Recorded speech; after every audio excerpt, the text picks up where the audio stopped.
Ben, agora vamos a ver as rocas metamórficas, que fixadevos, a primeira frase, a definición, é clara. Fórmanse a consecuencia dos cambios que se producen nas rochas debido a variacións de presión e de temperatura, pero sen chegar a fundir estas rocas.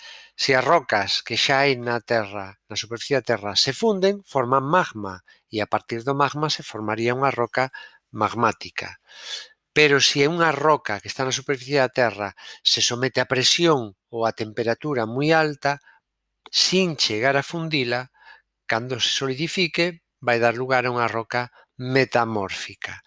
Vale? O metamorfismo vai se producir en lugares onde a temperatura é moi alta ou onde a presión é moi alta. Por exemplo, en lugares onde se están depositando onde se están depositando sedimentos, o que vai ocurrir é isto: a medida que os sedimentos se depositan, os materiais que están máis abaixo van a ser cada vez máis presionados. Imaginadevos que isto é unha lagoa que están chegando barro continuamente durante centos, miles de anos, millóns de anos. Vale, pois esta cuenca sedimentaria, os materiais, a medida que se van afundindo, a presión que vai actuando sobre eles os comprime. Bueno, pois eso provocaría que os materiais que hai aquí diran lugar primeiro a unha roca sedimentaria e despois metamórfica, porque aumentou a presión moito. Fixadevos, cando dúas placas chocan, os materiais, os minerais das rocas que están ali, debido a esa presión, se reordenan desta forma e se alinean, por exemplo, para dar lugar ao esquisto, os neises. Vale? Os minerais se orientan dunha determinada maneira debido á presión.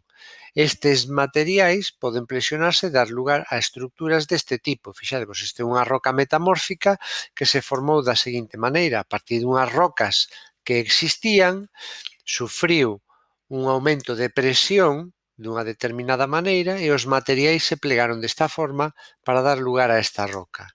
En lugares moi amplios onde os choques de placas están ocurrindo, os materiales se someten a moitísimas presións e a medida que descenden no interior terrestre aumenta a súa temperatura. Pois iso dá lugar a que as rocas que aquí eran sedimentarias ou sedimentos, area simplemente, ao chegar aquí se presionan e se compactan.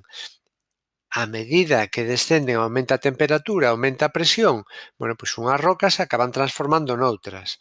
As pizarras, se aumentamos a temperatura e a presión, se transforman noutro tipo de rocas, esquistos, e estes, a súa vez, en micasquistos.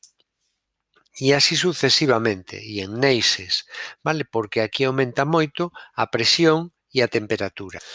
Tamén é clara a formación de rocas metamórficas no caso do metamorfismo solo de temperatura. Se temos un lugar da corteza terrestre con rocas xa formadas e se produce a entrada de magma, pero sen que saia á superficie, este magma, cando se enfríe, dará lugar a unha roca magmática plutónica, porque se enfría en profundidade, non chega á superficie. Pero as rocas que están ao arredor, que non se chegan a fundir, aumenta moito a súa temperatura e, polo tanto, se alteran. Deixan de ser o tipo de rocas que foran e agora van a ser rocas metamórficas, porque o aumento de temperatura provocou a súa alteración química, a súa composición de minerales. Entonces, nesta zona quedaríamos así: unha zona de rocas magmáticas, unha zona de rocas metamórficas e unha zona de rocas intactas que existían antes. Poden ser sedimentarias ou de outro tipo.